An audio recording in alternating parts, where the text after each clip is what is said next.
Hi, hello everyone! I'm Toshi from Japan and tourist guide for foreigners. In this video, I'll show you the features of each TeamLab and which one is best for you. In 2026, Japan has 3 famous TeamLab experiences. So which one is right for you? Pick the wrong one, and you might waste time, or even get bored. I've seen it happen as a guide. I've been to all of them, and I'll show you exactly which one you should choose. Plus, I also offer guided tour in Japan, travel itineraries based on trip duration and area, and recommendations for unique cultural experiences. You can find more information in the description below. So, let's get started. Number 1 is conclusion. You don't need to visit all 3 TeamLab experiences. A lot of the core ideas and signature installations are actually similar across them. And more importantly, your time in Japan is limited.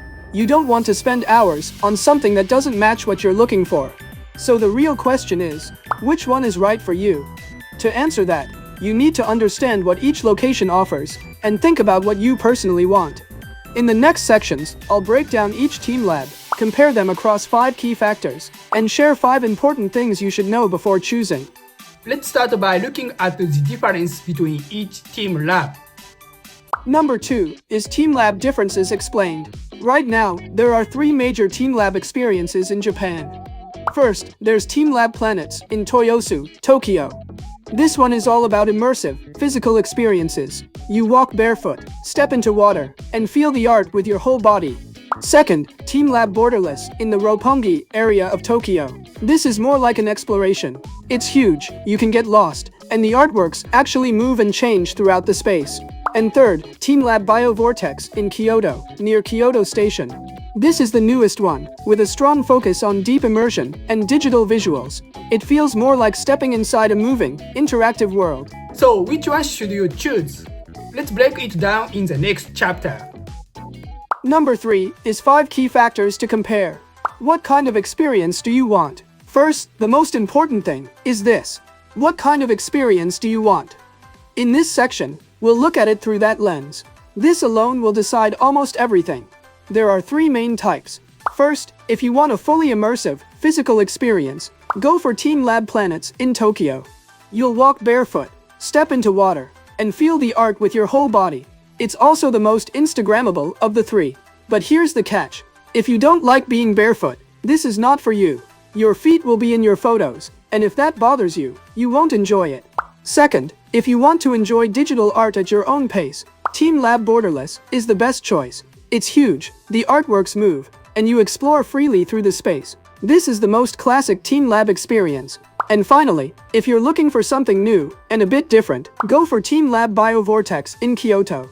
It has more movement, a slightly active feel, and a strong sense of immersion. So in short, Planets for immersive and photogenic experiences, Borderless for classic digital art, Biovortex for something new and unique.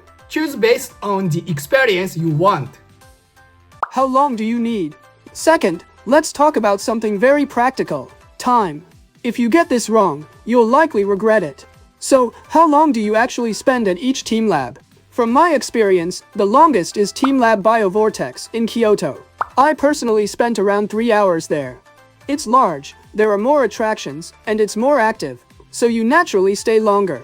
Next is TeamLab Borderless. I spent about 2 hours there. It feels like a maze with no map, and you explore freely, but it's less physical than Biovortex, and slightly more compact. And the most time efficient is TeamLab Planets in Tokyo.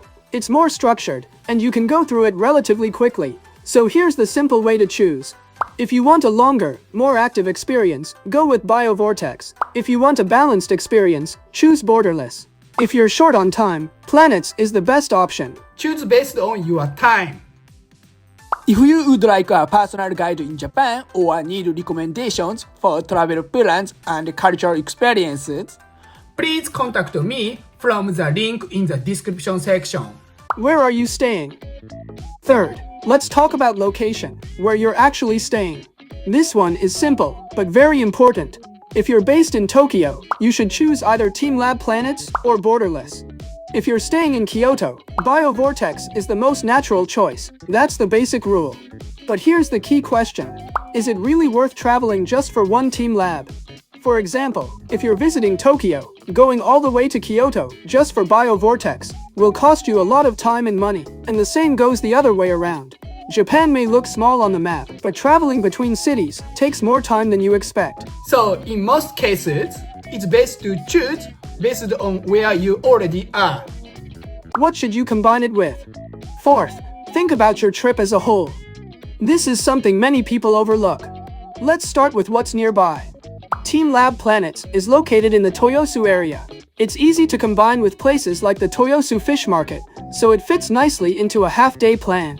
TeamLab Borderless is right in central Tokyo. It's close to major attractions, including Tokyo Tower, so it's the easiest one to add to your itinerary. In terms of location, this is the most convenient option. On the other hand, TeamLab Biovortex in Kyoto is more of a standalone destination.